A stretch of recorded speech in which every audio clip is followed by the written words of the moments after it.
It was love at first sight. Music flowed between us, our bodies closed the distance, and I remember winking at my boy, but shortly afterwards the room disappeared as my teenage hormones kicked in, leaving just me and her. While my heart raced at Usain Bolt speed, I concluded that I was falling in love with an angel. We exchanged numbers and at the end of the night agreed to meet on the weekend. The following week felt like the slowest of my entire life. I couldn't wait for the weekend, and eventually it came. It came, but that weekend dragged reality along with it. You see, in the daylight, the angel's halo didn't glow the same. To cut a long story short, the date flopped. It flopped. I went back to my mother's house with all my expectations and my fantasies of having met the one shattered, destroyed, finished. Mind them. A word of warning, choose wisely, because the lady in the club will not be the one you wake up to the next day.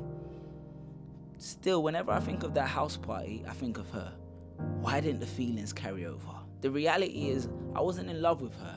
I fell in love with the moment, the experience of freedom, lust, and teenage spontaneity. The moment entranced me, but not the person. You feel me? The moment caught me, but not the person. Moments make us vulnerable to love. Love at first sight, or lust at first sight, is a combination of things: location, situation, circumstance, status. And when all these factors combine and the right person shows up, we hand over the responsibilities for those feelings to that person. The moment can alter a relationship. It can define a relationship, but it shouldn't dictate it. A lot of people in relationships they hate because they're hanging on to moments from the past. I've let go of friends because I finally let go of the past. I've realized the shared childhood love no longer exists between us. The memories will always remain, but my heart can't remain shackled to them. Marriage is about relearning to love each other in different ways, over and over. If you restrict your love to the moments of the past, then what does that say for the future? Love is fluid, not static. Relationships are fluid, not static.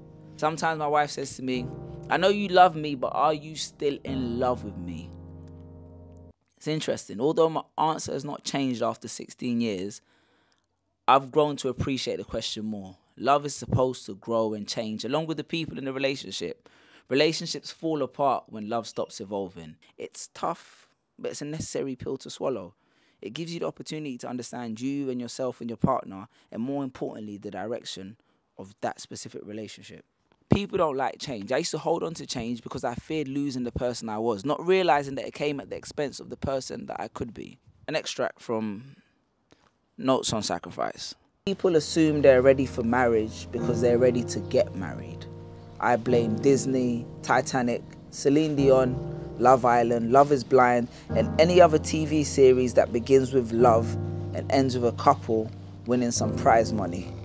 I blame reminders that you are getting old. I blame friends who edit their relationship and present you with the filtered version. I blame people who only give you a sample of the product.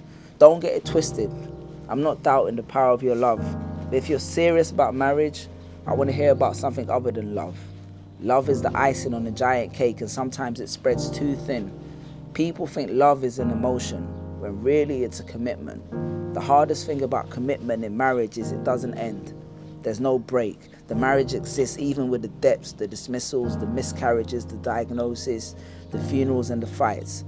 The question is no longer can I or you handle this, it is can we handle this?